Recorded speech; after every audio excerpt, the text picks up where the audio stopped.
Hi, welcome back to the Knotted Needle. My name is Ellen.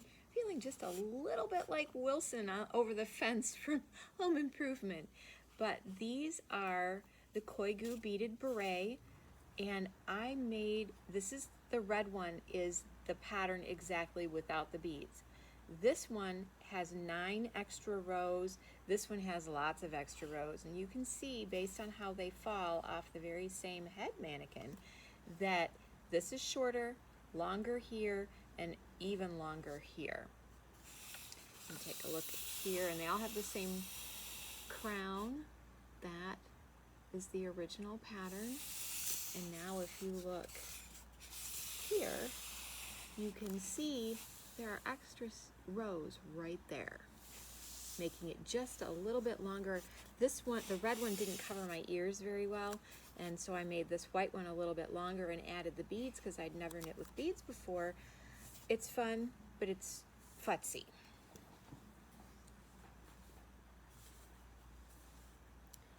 This last one, you can see the crown again, all the same, but this one was really elongated. You can see here I added many more rows, and then even here at the spot where the beads would have gone, I added a little bit more rows as well. So it made it really slouchy. I can actually cover an entire humongous updo with this one. And those are all made out of fingering weight yarn. The original pattern is 175 yards. It's designed for Koigu KPPM, and so anything in the fingering weights will work. I really like this beautiful blue.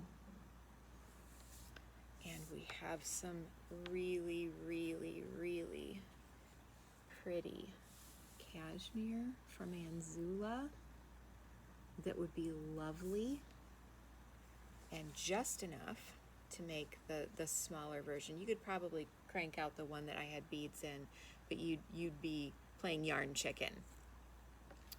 This is another one, pretty tweedy, and we have this one in several colors.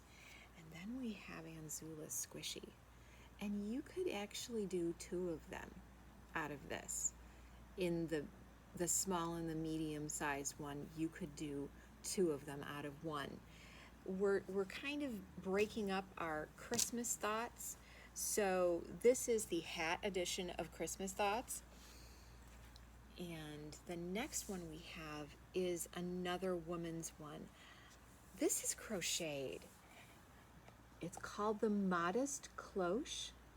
I made this years ago, and unfortunately it was too big. I didn't do the gauge correctly, but it's a beautiful hat. It's very interesting to knit.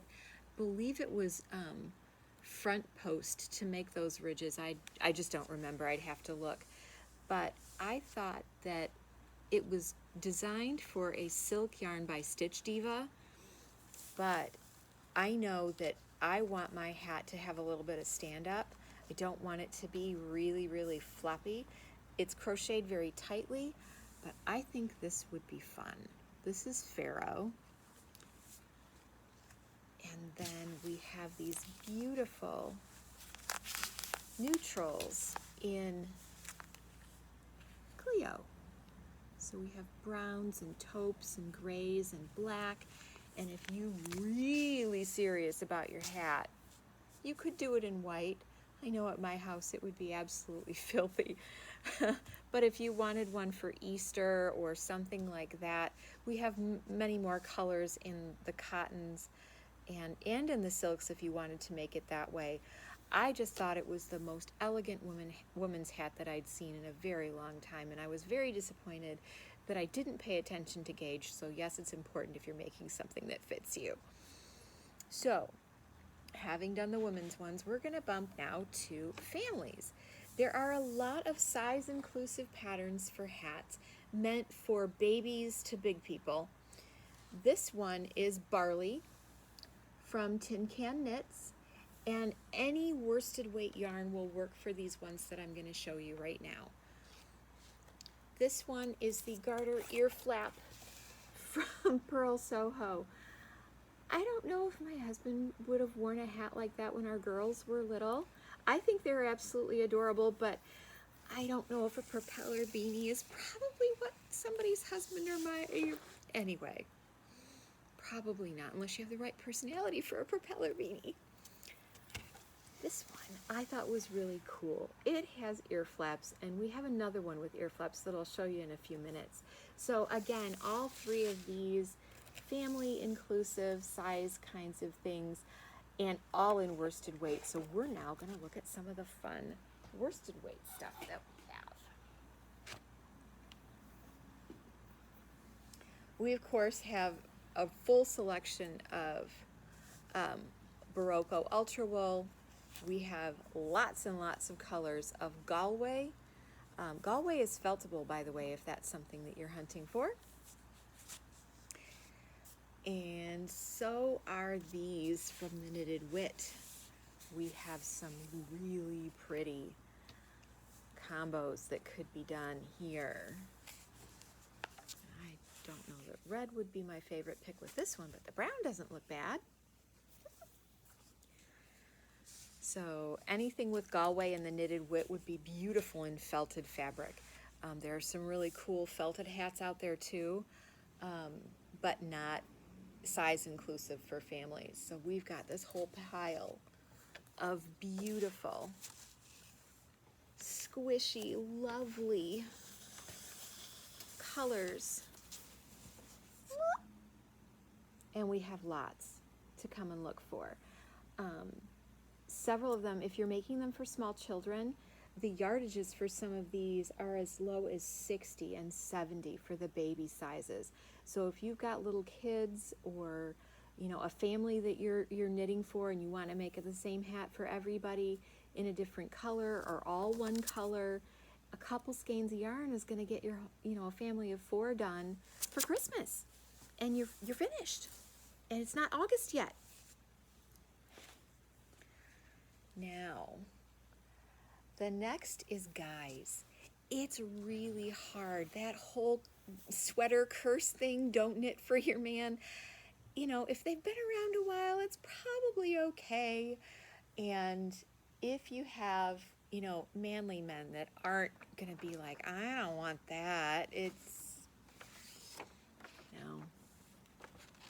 That is the cashmere beret from Church Mouse Designs. That is not a wimpy dude. Nope. And we have some absolutely stunning things that you could make this cashmere beret in that don't necessarily have to be cashmere. This is beautiful, Anzula. This colorway is called Pewter. She has some absolutely stunning grays and gradient blacks that would be lovely. We, of course, have cashmere tweed. And I can't decide which one I like better, the brown or the black. It would take 2 of these precious little balls of this to make the man size of this hat. And I just think it's beautiful. And then we have some more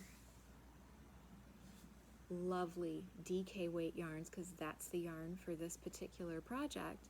But we have all kinds of brights and fun things too, if you don't have an understated guy.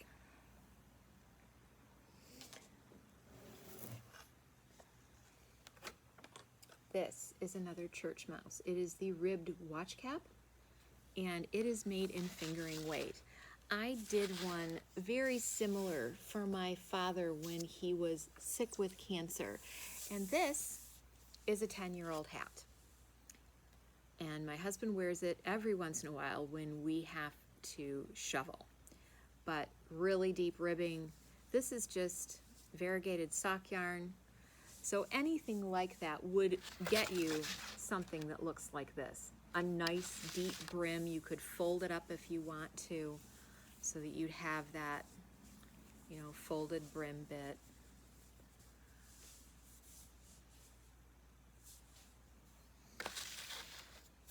And we have lovely stately man colors to to look at.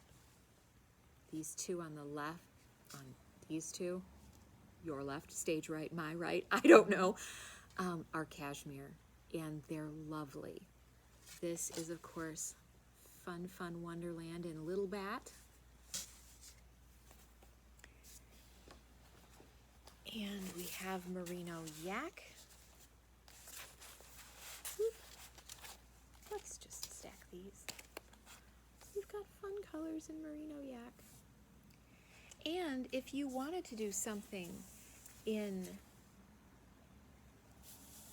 sock yarn like this, we have this as well. Lots of different things, and because it's not knit in sock fashion, it's going to be a little funky pattern-wise, but this turned out okay, and it'll do sort of this weird funky stripe thing that this one did. The last one is the 1898 hat, and I'd wanted to make this for years, and last year I did. If you didn't have this brown pom-pom on it, and this wasn't purple, it would be a great hat. We've had several of our customers make this. It is double fabric here for the ear flaps.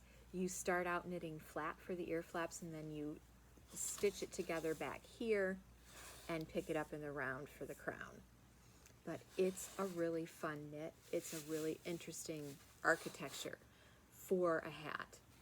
So for the next couple weeks, we're going to be talking about what you could be, quick knitting projects you can stick in your car when you're stuck waiting because you can't go into the doctor's office, or you're stuck somewhere and you're waiting for somebody else, or you're waiting your turn, as we're all going to have to while we progress. We've just got some little things going on for the next couple of weeks that you can, stick in your car and work on to get your Christmas list done before the snow flies. Next time.